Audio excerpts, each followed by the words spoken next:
마음으로 말라기서 2장 1절 말씀 같이 합독해 보도록 하겠습니다. 너희 제사장들아 이제 너희에게 이같이 명령하노라. 아멘. 사랑하는 여러분, 말라기 선지자는 이스라엘 백성들 안에 있는 제사장들에게 무서운 책망의 말씀을 하나님으로부터 들었던 그 메시지를 그대로 전하고 있습니다. 하나님은 우리들에게 축복도 하시지만 우리가 그런 길을 갈 때 하나님은 책망하십니다. 오늘 무서운 책망이라는 것입니다. 그런데 제사장들이 하나님께 이런 책망을 받을 수밖에 없었던 이유는 제사장들이 해야 되는 일이 무엇입니까? 온 이스라엘 백성들이 하나님 앞에 예배를 온전히 올려드릴 수 있도록 귀중한 통로가 되어야 되는데 제사장들이 너무 타락했습니다. 온전히 하나님께 예배를 집도하면서 예배를 올려드리는 그런 통로가 되어야 되는 제사장들이 지금 너무 불의하게 행하고 있습니다. 그래서 하나님께서는 오늘 너무너무 심각한 말로 조주를 합니다. 내가 너의 얼굴에 똥을 바르겠다라는 말씀합니다. 세상에 이런 말씀이 있어요? 맞습니다. 있습니다. 하나님의 분노가 있습니다. 지금 하나님께서는 무척 노하시고 계십니다. 그래서 이렇게 말씀하시는 거예요. 제사장들아, 내가 너희들의 얼굴에다가 똥을 바르겠다라고 말합니다. 이건 굉장한 하나님의 표현으로서는, 사랑의 하나님께서 하시는 표현으로서는 너무 무섭고 여러분 너무나도 여러분 참으로 저주스러운 표현일 수밖에 없습니다. 그런데 이 부분에 대해서 우리가 설마가 아닙니다. 예배를 멸시하게 되면 하나님이 가장 싫어하는 것입니다. 여러분 인생 가운데 예배를 방해하면 안 되는 겁니다. 예배를 멸시하면 안 되는 겁니다. 오늘 본문의 말씀에 보면은 너희 제사장들아 이제 너희에게 이같이 명령하노라 라고 말씀을 하시면서 2절 말씀에 보면 이렇게 말합니다. 같이 읽겠습니다. 만군의 여호와가 이르노라 너희가 만일 듣지 아니하며 마음에 두지 아니하여 내 이름을 영화롭게 하지 아니하며 내가 너희에게 저주를 내려 너희의 복을 저주하리라. 내가 이미 저주하였나니 이는 너희가 그것을 마음에 두지 아니하였습니다. 아멘. 주님께서 오늘 말합니다. 내가 너에게 복을 주었는데 그 복을 다시 바꿔서 저주하시겠다고 합니다. 왜 저주하십니까? 오늘 상반절 말씀 보면 이렇게 되어 있지요.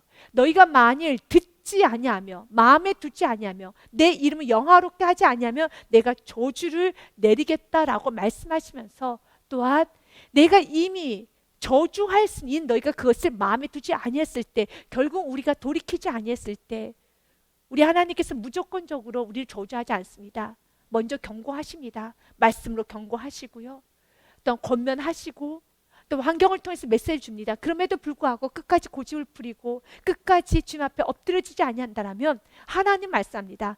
저주하시겠다고 말하고 있습니다. 그래서 잠언 13장 13절 말씀에 보면은 말씀을 멸시하는 자는 자기에게 패망을 이루고 계명을 두려워하는 자는 사랑을 받느니라라고 그랬습니다.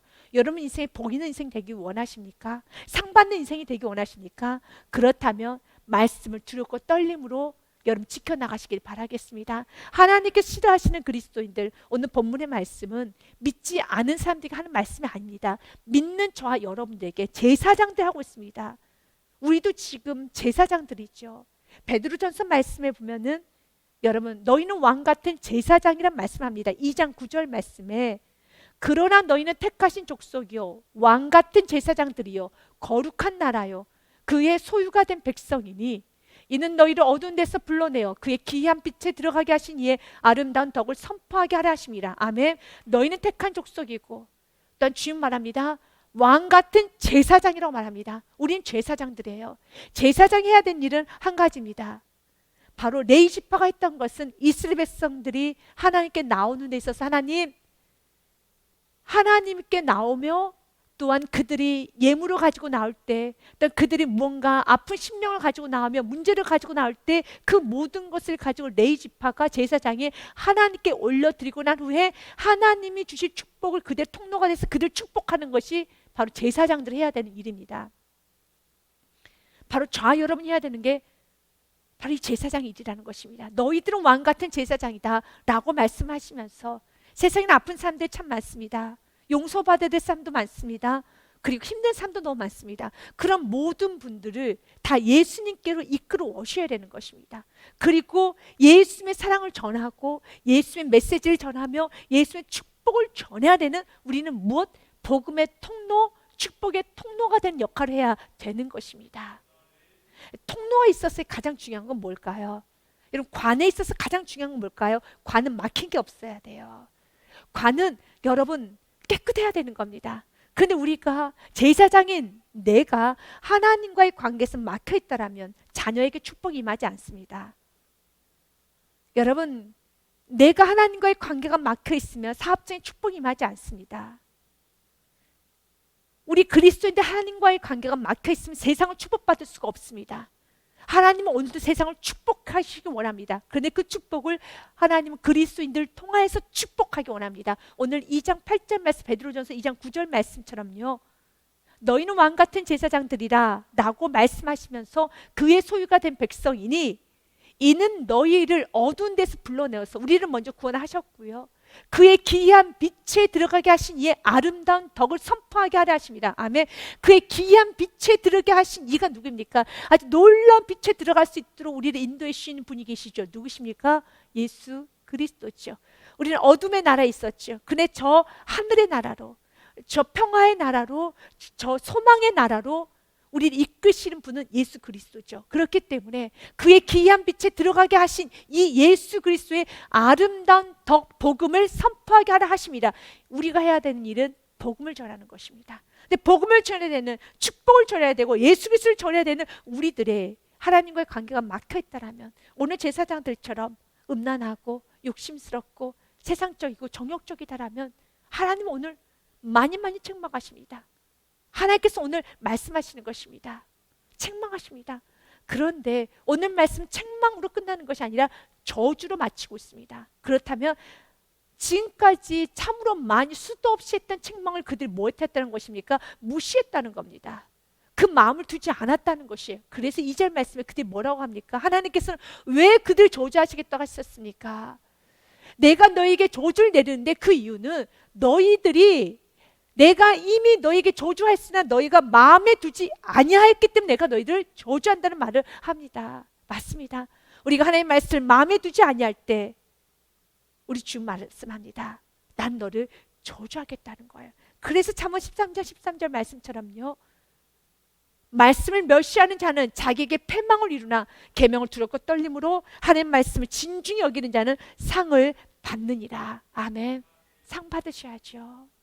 우리 이 땅에서 복의 통로가 되지 않겠습니까? 그러면 도대체 어떤 죄를 그들이 지었었을까요? 말라기서 1장 13절 말씀에 보면 그들의 제사를 멸시하고 하나님 앞에 드릴 예배를 멸시했던 많은 많은 사건들이 기록이 돼 있어요. 13절 말씀 보도록 하겠습니다. 만군의 여호와가 이르노라, 너희가 또 말하기를 이 일이 얼마나 번거로운가 하며 코웃음치고 훔친 물건과 저는 것과 병든 것을 가져왔느니라. 너희가 이같이 봉헌물을 가져오니 내가 그것을 너희 손에 받겠느냐? 이는 여호와의 말이니라. 그는 하나님께 흠 있는 것만, 병든 것만, 저는 것만, 도둑질한 것만, 이런 것을 가지고 지저분한 것을, 쓰다 남은 것을 가지고 주님 앞에 드렸어요. 그럴 때 이렇게 말합니다. 이런 것은 세상의 총독에도 가져다 그걸 받지 않아. 그런데 너희들은 나를 향해서 만군의 여호와라고 하면서 왕 중에 왕이라고 하면서 하나님을 이렇게 섬기느냐, 이것입니다. 그러면서 그들은 예배를 멸시했습니다. 제사를 코웃음 쳤다는 겁니다. 가볍게 여겼다는 겁니다. 세상은 예배를 가볍게 여기죠. 그러나 그리스도인 저와 여러분은 예배는 생명보다 더 소중히 여기셔야 됩니다. 성경에는 예배를 멸시했었을 때 인생이 어떻게 마무리가 되고 갔는지를 샘플로 예시로 해놓은 사건들이 좀 기록이 돼 있어요. 대표적으로 사무엘상 말씀에 보면은 홈리와 비느하스 사건입니다. 홈리와 비느하스는 엘리 제사장의 아들들이었습니다. 그런데 그들은 예배를 멸시했어요. 하나님께 드린 예물을 멸시했습니다.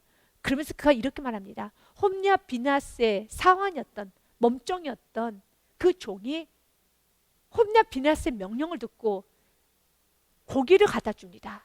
기름을 태우기 전에 제사장의 사환이 와서 제사 드리는 사람에게 이르기를 제사장에게 구워드릴 고기를 내라.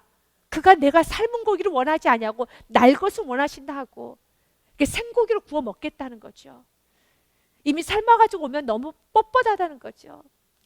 사랑하는 여러분, 여러분 생고기 좋아하시니까, 아니 뻣뻣한 고기 좋아하시니까 맞아요. 생고기 좋아하고 먹을 수 있습니다. 그러나 우리가 그리스도인이 되었으면 우리가 먹고 싶은 것도 있고 우리가 많은 걸 누릴 수 있지만 이것이 말씀과 위배된다라면 절제할 수 있는 은혜가 있어야 되는 것입니다.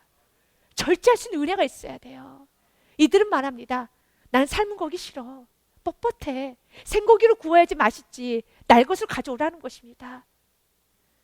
16절 말씀에 그때 그 사람이 이르기를 반드시 먼저 기름을 태운 후에 내 마음에 원하는 대로 가지라 하면 그가 말하기를 아니라 지금 내가 내라. 그렇지 않으면 내가 억지로 빼앗으라 했으니 하나님은 우리에게 주시지 않은 분은 아니세요. 우리 주십니다. 고기를 주시는 분이에요. 레위지파는 하나님께서 친히 먹이셨죠. 그래서 레위지파에게는 분깃이 없어요. 10의 1조 예물은 레위지파들이 생활비로 쓰게 되어 있어요. 그리고 또한 제사를 드리고 나서 하나님 앞에 태우고 난 후에 고기는 제사장들이 먹게 되었습니다. 먹으면 되는 겁니다. 이스라엘 백성들이 드린 11조를 제사장들이 받아서 그걸 가지고 생활비로 하는 것입니다. 하나님은 그들에게 굶기지 않습니다. 먹여줍니다. 그런데 지나치다는 겁니다. 왜 하나님 보시기 외도가 그렇게 악한 것입니까? 왜 도둑질이 악합니까? 왜 남의 걸 탐내는 게 왜 악한 것입니까? 그건 한 가지예요. 나에게 주었는데, 나에게 나의 남편을 주었고 나의 아내를 주었고 또 나에게 가정을 주었으며 또 나에게 교회를 주었고 나에게 이렇게 생명을 주었고 내게 주어지고 위의 걸 탐내는 것은 하나님 기뻐하지 않습니다. 맞아요. 삶은 고기보다 생고기가 조금 더 자극적일 수 있고 조금 더 우리의 육적인 만족, 쾌락에 좀 만족될 수 있을 것이에요. 그러나 우리는 육을 위해 사는 사람이 아니다. 육의 공급은 필요해요. 그러나 육의 쾌락이 먼저는 아니라는 것입니다. 주님께서는 우리가 여러분 고기도 먹지 아니하고 아무것도 먹지 아니하고 공기만 마시고 살 수는 없지요. 우리 식사도 해야 되고 맛있는 것도 먹어야 되며 옷도 입어야 되며 잠도 자야 되는 겁니다. 하지만 이 모든 것이 그래서 사도 바울은 이렇게 말하는 겁니다. 먹든지 마시든지 하나님의 영광을 위해서 하라는 것입니다. 너무 지나쳐. 너무 지나치단다. 우리 주님 우리가 지나치게 살기를 원하지 않습니다. 하나님께 먼저 드릴 건 드리고 하나님께 먼저 섬길 건 섬기고 사랑하는 여러분, 여러분 예배 시간까지 여러분 가지고 가면서 일하지 마십시오. 하나님께 드려야 될 물질까지 여러분들이 가지고 가면서 자녀 키우려고 하지 마십시오. 하나님께서 우리에게 이렇게 하루 24시간을 주지 않았습니까? 그런데 24시간 다 쓰고도 내가 일주일에 6일간 다 쓰고도 거룩한 주일까지를 내가 손을 댄다는 것은 그건 안 되는 것입니다. 이렇게 주님께 마음껏 누리는 또한 물질 어렵지만 그래도 공급받지 않습니까? 그런데 10의 1주일물까지 우리가 손을 댄다는 것은 조금은 돌아봐야 되겠죠. 또한 우리가 주님 앞에 우리가 드려야 될 시간들 각자 여러분 나름대로 주님 앞에 결단한 시간들이 있을 것입니다. 그런 결단한 시간들을 수많은 시간을 내가 때로 영화를 보기도 하고 또한 책을 읽기도 하며 또한 여가 생활을 하고 쉬기도 하고 일을 하기도 합니다. 그런데 내가 주님 앞에 드려야 될 그 30분의 기도 시간조차도 그것을 드리지 못하고 있다라면 우리 주님 말합니다. 그것을 무겁다고 말한다라면 그러면 안 되지. 사랑하는 여러분, 우리 주님 우리에게 공급해 주시지 않으신 분이 아닙니다. 공급을 해 주십니다. 그러나 우리의 욕심은 채워주지 않습니다. 주님께서 말씀합니다. 삶은 고기로는 안 되겠니? 꼭 그렇게 생고기를 먹어야 되겠니? 꼭 그렇게 지나치게 살아야 되겠니? 꼭 그렇게 쾌락적으로 거기까지 가야 되겠니? 좀 오래 참을 수 없겠니? 절제할 수는 없겠니? 좀 순리대로 살아갈 수는 없겠니? 조금 더 스텝을 밟아가면 안 되겠니? 라고 말하는 겁니다. 우리 지금 우리에게 오늘 말합니다. 홈리와 비나스는 이렇게 억지로 빼앗았어요.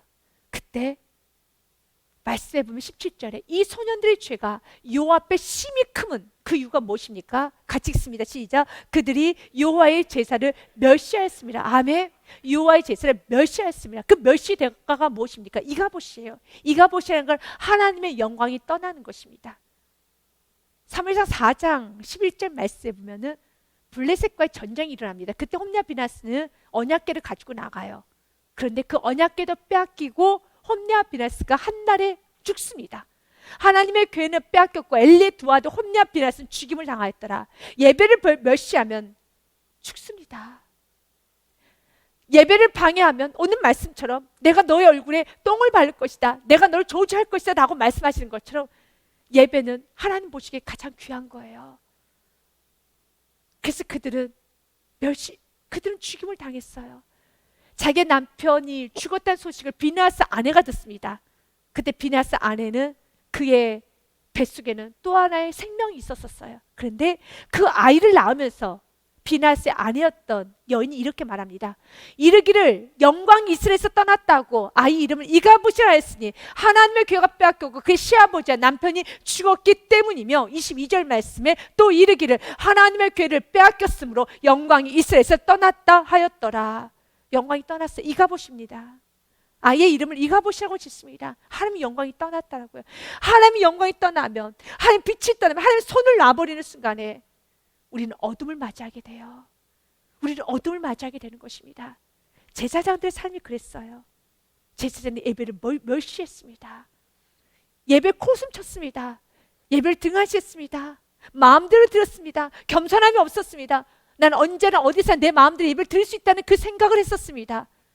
오늘 못 드리면 내일 드리면 되지. 사랑하는 여러분, 오늘 못 드린다고 내일 나에게서 예배 기회가 오는 것이 아닙니다. 하나님께서 부르지 않으시면 그 누구도 주님 앞에 올 자 없다라고 말씀하신 분이 우리 하나님이십니다. 예배 드릴 수 있을 때 더 예배를 드리셔야 돼요. 일단 주님께서 허락하시면 이것을 은혜로 생각하십시오. 귀하게 생각하시고 예배를 소중히 여기시길 바라겠습니다. 그리고 주님 앞에 엎드려 예배하는 것을, 기도하는 것을 가장 여러분 인생의 큰 기쁨으로 여기시기를 바랍니다. 그러면서 2장 2절 말씀에 보면은 그들은 내가 너희들에게 했던 말을 그들 마음에 두지 않는다라고 말씀하면서 주님께서는요, 너희의 복을 내가 저주로 바꾸시겠다는 말씀을 하세요. 주님께서 우리에게 복을 주셨지만 우리가 예배에 실패하게 되면, 예배를 멸시하게 되면 그 복이 저주로 바뀌어요. 여러분도 많이 경험했을 것입니다. 우리 은혜를 충만히 받죠. 그러나 예배가 무너지기 시작하면 어떠던가요? 삶이 저주스럽게 바뀌어져요. 그럼 언제 다시 또한 삶이 회복이 됩니까? 예배가 회복이 되면 또 자연스럽게 내 삶은 다 회복이 돼요. 그래, 내가 아무리 충만하고 내가 또 충만한 길을 갔어도 내 안에 헌신하게 놀아라고, 내 안에 주님을 위해서 내 생명을 바치겠나라고, 내는 오직 주님의 뜻대로 살기로 했습니다라고 결단했어도 어느 순간에 아주 여러분 소리 없이 예배가 무너지기 시작하면 내 삶은 신앙 무너져요. 복이 저주로 바뀌어요. 복이 저주로 바뀌는 그 분기점은 예배의 성공이냐 실패예요. 사랑하는 여러분, 예배 드리십시오. 사무엘상 2장 30절 말씀에도 주님 우리에게 이렇게 말합니다. 그러므로 이스라엘 하나님 나 여호와가 말하노라, 내가 전에 내 집과 내 조상의 집이 내 앞에 영원히 행하려 하였으나, 이렇게 축복해 주기로 내가 약속을 하였으나 이제 나 여호와가 말하노니 결단코 그렇게 하지 아니하리라. 나를 존중히 여기는 자는 내가 존중히 여기고 나를 멸시하는 자를 내가 경멸하리라. 주님을 존중히 여기면 주님도 우리를 존중히 여기십니다. 우리가 주님을 존중히 여기는 방법은 예배입니다. 그러나 내가 주님을 멸시하면, 내가 예배를 코웃음치면, 내가 예배를 뒤로 하면 난 너를 경멸하리라. 그러면서 3절 말씀에 보면 지금 구체적으로 말합니다. 같이 읽습니다. 보라, 내가 너희 자손을 꾸짖을 것이요 똥 곧 너희 절기에 희생의 똥을 너희 얼굴에 바를 것이라. 너희가 그것과 함께 제하여 버림을 당하리라. 아멘. 여기서 똥이라는 것은, 희생의 똥이라는 것은 제사장들에게 희생의 제물을 이제 백성들이 가지고 옵니다. 양이나 소를 가지고 와요. 하나님께 드리기 전에 똥 처리를 하는 겁니다. 덩 처리를 하는 거예요. 그리고 또 다 하고 난 다음에도 이렇게 배설물 처리를 해야 되는 것입니다. 예배 과정이며 예배 또 마침이기도 합니다. 그런데 하나님 말합니다. 그 희생의 똥을 너희 얼굴에 바르겠다는 것은 예배를 드렸는데 하나님께서 그 예배를 받지 않으시겠다는 말씀인 것이고, 하나님께서 그 표현을 난 너의 예배를 받지 않아 라고 표현하지 않으시고, 난 너의 예배를 받지 않을 뿐 아니라 너가 드렸던 그 예배만큼 난 널 저주하겠다는 거죠. 그래서 그 표현은 뭘로 표현합니까? 똥으로 표현한다는 겁니다. 예배 횟수가 참 중요한 것 같죠. 그러나 정말 내가 예배를 내 마음에 겸허한 마음으로 예배 드리면 주님 말합니다. 너의 예배 드릴 횟수만큼 희생의 똥으로 얼굴을 바르시겠다는 것입니다.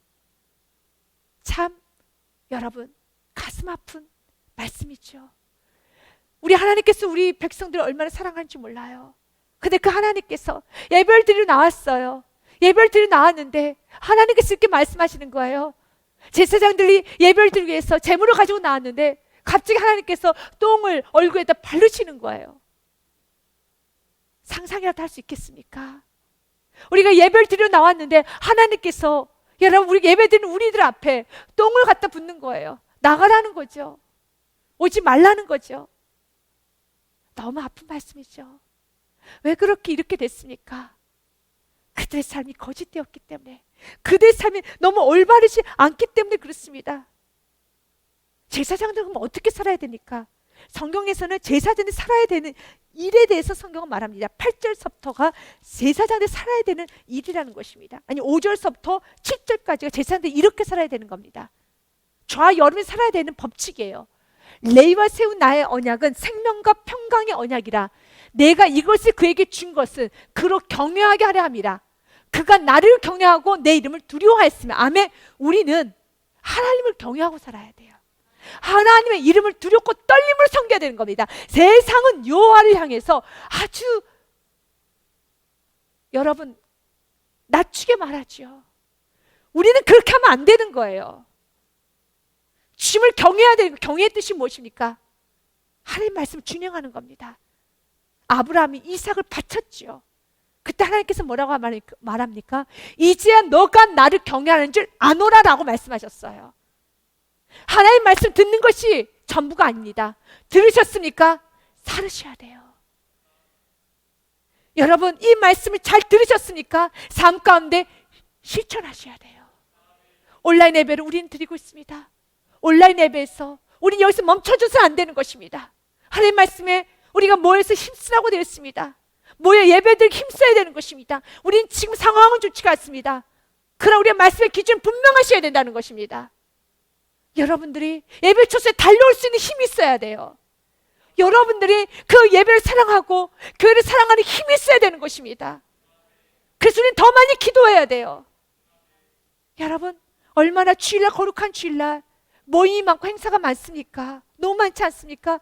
하나님 이 모임과 행사와 모든 내가 사업과 직장과 모든 관계를 맺는 데 있어서 주님 내가 이 모든 것을 내가 진두지휘할 만큼 나에게 능력을 주시옵소서. 우리에게 분명한 기준이 있죠. 주의를 거룩히 지키는 기준이 있죠. 그 기준이 있기 때문에 우리가 얼마나 능력받아야 되는 줄 아십니까? 실력이 얼마나 탁월해야 되는 줄 아십니까? 직장생활 하면서 수협에 오시는 거 결코 쉬운 거 아니에요. 근데 실력이 정말 탁월하다라면 내가 수협회를 좀 가야 되겠습니다 했을 때 실력이 탁월한 사람이 수협회 가겠다 하면은 배려를 해주겠죠. 그러나 실력도 없고 회사 안에서 아무것도 못하면 오히려 짐만 대면서 여러분 좋은 평판을 못 받고 있을 때 수협회도 간다고 합니다. 회식은 회식대로 오지도 않습니다. 모임도 오지 않습니다. 그러면 정말 미워해요. 얼마나 우리가 능력을 받아야 되겠습니까? 얼마나 우리의 상품이 온유하고 아름다워야 되겠습니까? 얼마나 우리의 삶이 깨끗하고 정직해야 되겠습니까? 얼마나 우리의 삶이 실력이 있어야 되겠습니까? 사랑하는 여러분, 주님 말합니다. 주님의 이름을 경외하게 해야 되고 내 이름을 두려워해야 되며 더 나아가서 주님 우리에게 말합니다. 5절 말씀에 생명과 평화의 언약이 우리하고 맺으신 언약이에요. 하나님 우리에게 생명의 언약, 생명의 약속을 줬습니다. 오늘도 우리는 레위지파는 복을 전했던 것처럼 레위지파가 해야 되는 일은 생명을 전하는 일이에요. 이스라엘은 죄를 졌어요. 그러면 소와 양을 가지고 오죠. 그럼 레위지파들이 그 모든 걸 가지고 하나님께 드리는 일을 합니다. 그래서 그들에게 뭘 줍니까? 이스라엘 백성들에게 생명과 죄 사함의 통로가 되는 거죠. 바로 우리가 그 역할을 하는 거예요. 지금 우리 입술을 통해서 생명이 나가는 것입니다. 우리 입술 통해서 예수 그리스도가 전파된다는 것은 우리 입술 통해서 생명이 나가는 것입니다. 이것이 우리가 해야 되는 일이라는 겁니다. 또한 우리의 입술에서 평강이 외쳐져야 되는 겁니다. 우리가 가는 것마다 생명 역사가 일어나야 되는 것이고 우리가 가는 것마다 평강 역사가 일어나야 되겠습니다. 이 통로가 우리가 살아야 돼요. 얼마나 우리의 삶이 깨끗해져야 되는지, 우리의 삶이 정직해야 되는지 오늘 말씀을 통해서 깊고 넓게 깨달으셔야 됩니다. 16절 말씀도 같이 읽습니다. 그의 입에는 진리의 법이 있었고 그의 입술에는 불의함이 없었으며 그가 화평함과 정직함으로 나 동행하며 많은 사람 돌이켜 죄악에서 떠나게 하셨느니라. 아멘. 맞아요. 우리의 입에는 진리의 법이 있어야 돼요. 또 우리의 입술에는 불의함이 없어야 되는 겁니다. 우리 그리스도인들 그렇게 살아야 됩니다. 그런데 이스라엘에서는 제사장들은 입술에 거짓말이 있었어요. 그래서 하나님 이렇게 말합니다. 에레미야 23장 말씀 16절과 17절 말씀에 보면 만군의 여호와께서 이같이 말씀하시되 너희에게 애원하는 선지자들의 말을 듣지 말아라. 하나님 말합니다. 선지자의 말을 들으라고 하는 것이 하나님의 원칙 아닙니까? 그런데 하나님 말하는 거예요. 저 선지자들 말 듣지 마. 그들은 너희에게 헛된 것을 가르치나니 그들이 말한 묵시는 자기 마음으로 말미암은 것이요 여호와의 입에서 나온 것이 아니니라. 그 당시에 그들이 그랬어요. 자기 마음대로 해석했습니다. 자기가 좋아하는 자신에게 유익이 되는 말씀은 집중하고 여러분 그 말씀만 전하고 어떤 말씀은 지나치고 여러분은 말씀을 내 마음대로 해석해서도 안 되고 말씀 내 편의대로 이용해서도 안 되고 신앙생활을 나 유익대로 해서는 안 되는 것입니다. 여러분 찬양에 보면은 다시 복음 앞에라는 찬양이 있습니다. 그 찬양의 가사에 보면 이런 부분이 있어요. 많은 이들 말하고 많은 이들 노래하지만 정작 가진 않는 길, 두려운 생각보다 많이 힘들고 험한 길보단 그저 말로만 가려기에 점점 멀어져만 가네. 내게 생명 주었던 길 점점 이용하려 하네. 내게 사랑 주었던 그 길 다시 복음 앞에 내 영혼 선에 주님 만난 그때 나 다시 돌아가 주님께 예배 드리며 다시 십자가의 길을 걸으리. 사랑하는 여러분, 우리가 점점 이용만 한다는 겁니다. 제사장들이 그랬어요. 점점 이용만 해요. 하나님 말씀 이용하고 예배를 이용하고 이용만 합니다. 지금 말합니다. 내가 너의 얼굴에 똥을 바르고 싶구나 라고 말씀하고 있습니다. 지금 우리에게 말합니다. 우리 제사장들이 해야 되는 것은 오늘 본문 말씀처럼 너희들의 제사장 입술은 그의 입에는 진리의 법이 있어야 되고 그의 입술은 불의함이 없어야 되고 그가 화평함과 정직함으로 나 동행하며 많은 사람 돌이켜 죄악에서 떠나게 하였느니라. 아멘. 이것이 우리의 삶이라는 겁니다. 7절 말씀처럼요. 제사장의 입술은 지식을 지켜야 하겠고 아멘. 사람들은 그 입에서 율법을 구하게 되어야 할 것이니 제사장은 만군의 여호와의 사자가 됨이거든. 메신저가 돼야 되는 거예요. 메신저가 되어서 여호와의 사자가 되고 여호와의 입이 되어서 그들이 말씀대로 잘 살 수 있도록 통로가 되면서 그들이 말씀을 잘 살 수 있도록 내가 먼저 말씀을 잘 살아야 되는 것입니다. 내가 말씀대로 살아야 돼요. 그리고 그들에게 말씀을 살 수 있도록 우리는 통로자가 되어야 되는 겁니다. 여러분들 주의를 지키지 않고 누군가에게 주의를 지키라고 말씀할 수 없어요. 여러분들 하나님의 나라 먼저 그의 나라 그 의를 구하지 아니하고 그의 나라 그 의를 구하라고 말씀할 수 없어요. 내가 기도하지 않고 자녀들에게 기도하라고 말씀할 수 없어요. 너 하나님만 믿어라라고 여러분 자녀들에게 말을 하면서 여러분들이 하나님만 믿지 못한다면 그 말 할 수가 없어요. 그런데 우리의 삶에 너무 연약한 게 많아요. 그렇기 때문에 어떻게 해야 됩니까? 이 말씀을 두고 주님 내가 참 믿음을 서기 원합니다. 내가 정말 진정 내가 하나님 말씀대로 살기 원합니다. 나의 신앙이 오직 예수의 신앙이 되기 원합니다. 로마서 2장 말씀에 보면 참 아픈 말씀이 있어요. 21절 말씀에 보면 이렇게 됐습니다. 그러면 다른 사람을 가르치는 내가 내 자신은 가르치지 아니하느냐? 도둑질하지 말라 선포하는 내가 도둑질하느냐? 간음하지 말라 말하는 내가 간음하느냐? 우상을 가지고 여기는 내가 신전 물건을 도둑질하느냐? 율법을 자랑하는 내가 율법을 범함으로 하나님을 욕되게 하느냐? 말을 하는데 오히려 본인이 죄를 짓고 있다는 것입니다. 24절 말씀 같이 읽겠습니다. 기록된 바와 같이 하나님의 이름이 너희 때문에 이방인 중에서 모독을 받는도다. 지금 우리의 죄를 돌아봅시다. 저와 여러분의 죄를 돌아봅시다. 혹시 나로 인해서 하나님의 이름이 모독은 받고 있지 않은가? 울어야 됩니다. 회개를 해야 됩니다.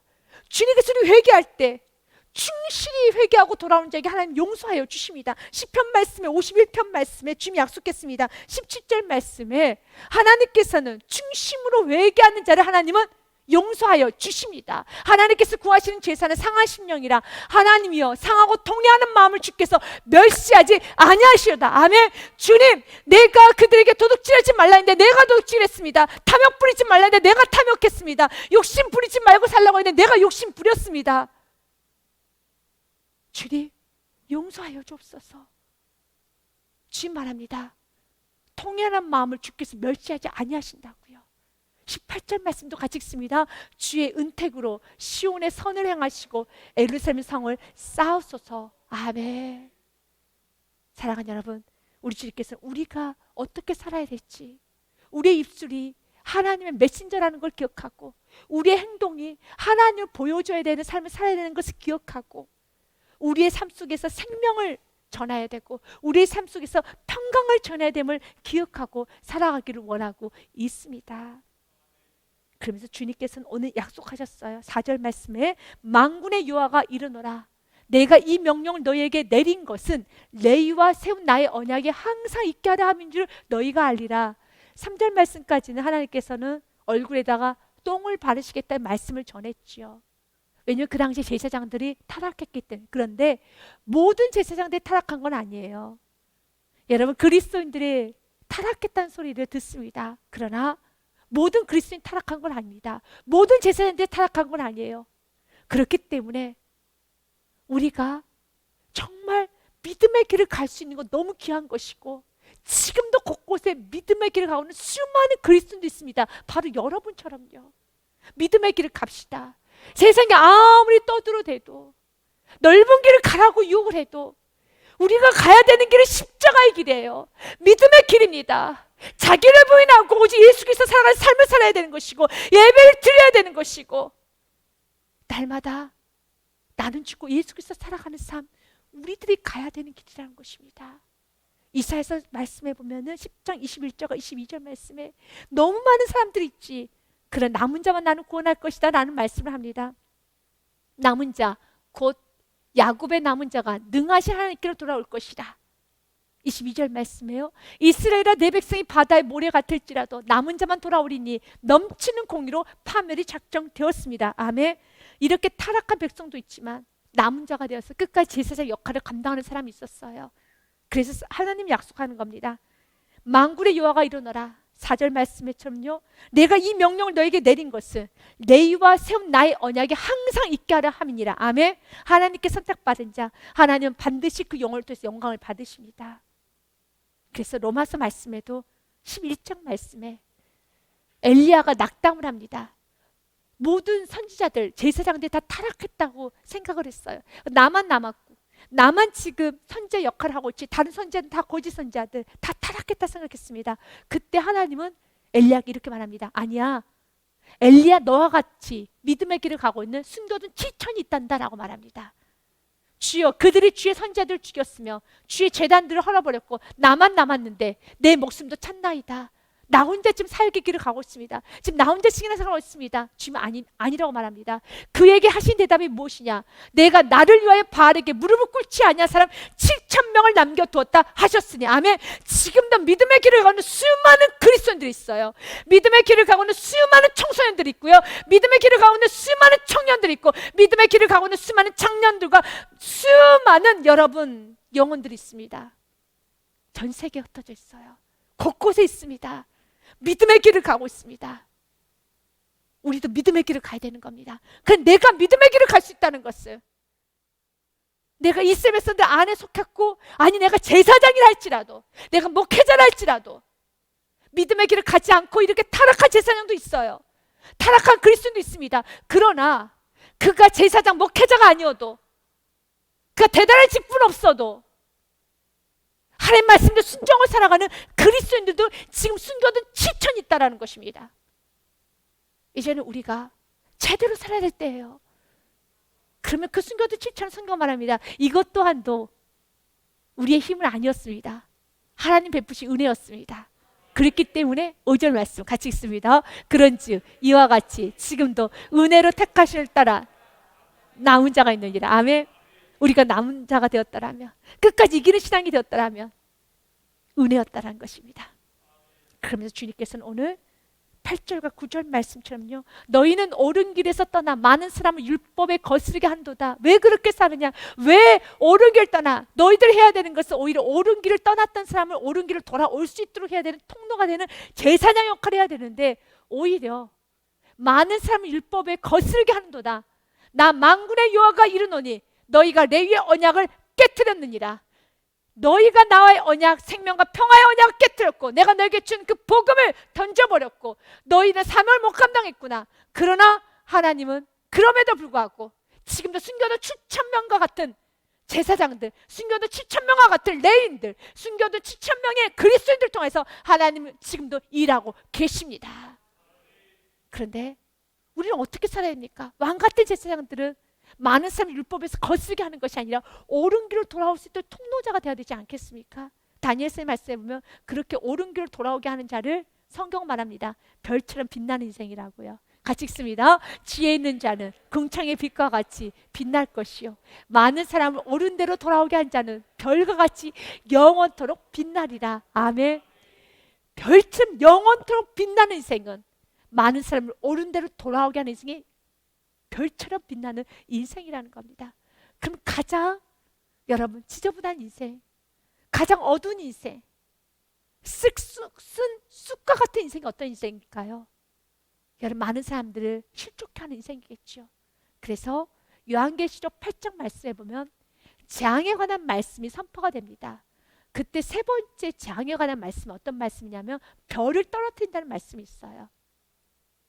셋째 천사가 나팔을 부니 횃불같이 타는 큰 별이 하늘에서 떨어져 강들의 3분의 1과 여러 물샘에 떨어지니라 그랬어요.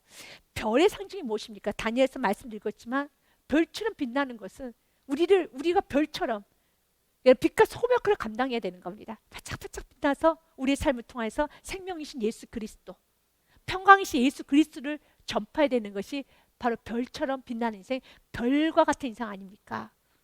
큰 별이었어요. 그런데 그 별이 하늘에서 떨어졌습니다. 왜 떨어졌습니까? 교만하니까요. 거짓되게 살았어요. 아무리 별이라 할지라도, 그가 아무리 제사장이라 할지라도, 오늘 말씀처럼 레위지파라 할지라도, 그가 목회자라 할지라도, 그가 신앙생활 30년, 40년, 50년 했다 할지라도, 그가 수많은 영적 체험을 했다 할지라도 교만하면 떨어져요. 근데 떨어져서 그만 끝나는 게 아니에요. 그가 떨어졌는데 이 별의 이름은 쓴쑥이라. 물의 3분의 1이 쓴쑥이 되매 그 물이 쓴 물이 되므로 많은 사람이 죽더라. 그 별이 떨어져서 물에 떨어졌더니 그 물이 쓴물이 되는데 문제는 그 물을 마시는 사람마다 죽어요.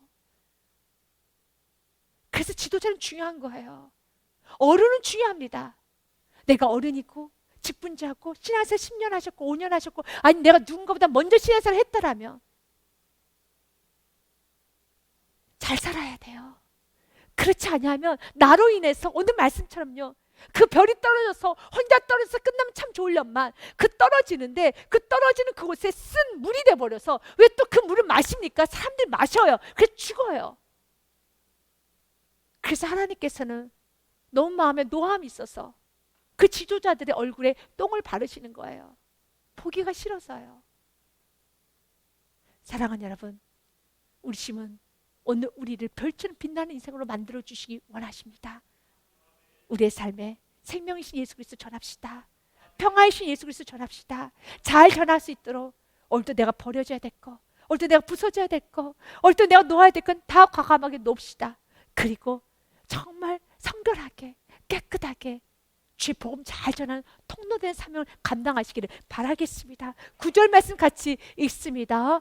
너희가 내 길을 지키지 아니하고 율법을 행할 때 사람에게 치우치게 하였으므로 나도 너희로 하여금 모든 백성 앞에서 멸시와 천대를 당하게 하였느니라 하시니라. 사랑하는 여러분, 우리도 치우치지 마시고 정확한 말씀의 기준을 가지고 능력을 구합시다. 하나님 도움을 구합시다. 내 마음대로 말씀 해석하지 맙시다. 하나님이라는 금송아지를 만들지 맙시다. 하나님은 내가 생각이 있어 내가 만든 하나님이 되어서 안 되고 이 말씀의 하나님이 되셔야 되는 것입니다. 그리고 그 하나님께 구하십시오. 그 하나님께 회개하십시오. 그 하나님께 도움을 청하십시오. 지금 오늘도 우리에게 말합니다. 칠추지 아니하도록 내가 밤마다 너의 양심에 내가 깨워줄 것이고 내가 끊임없이 만져줄 것이란다. 밤마다 내 양심이 깨우쳐지는도다. 아멘. 너무 귀하죠. 이 축복 받으시기 바랍니다. 우리 시편 16편 7절 말씀 한 번 더 같이 읽겠습니다. 나를 훈계하신 여호와를 송축할지어다. 밤마다 내 양심이 나를 교훈하도다. 8절 말씀까지 같이 읽습니다. 내가 여호와를 항상 내 앞에 모시며 그가 나의 오른쪽에 계심으로 내가 흔들리지 아니하리로다. 아멘.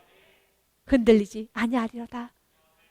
항상 그분이 계시기 때문에. 그러면 여러분 흔들리려고 할 때마다 그분을 외면하고 하는 것이 아니라 언제나 주님 나를 붙들어 주옵소서. 그분께 여러분 연약함을 구해 보십시오. 여러분 약함을 구해 보십시오. 나를 붙들어 달라고. 나에게 치쳐지지 않고 내가 이 한 인생 살면서 좋은 통로만 되어 살게 해달라고 주님께 간구하십시오. 주님은 여러분을 마음껏 축복하여 주십니다. 여러분의 인생이 축복에서 축복으로 마무리되는 인생이 되시길 주님 이름으로 축복드립니다.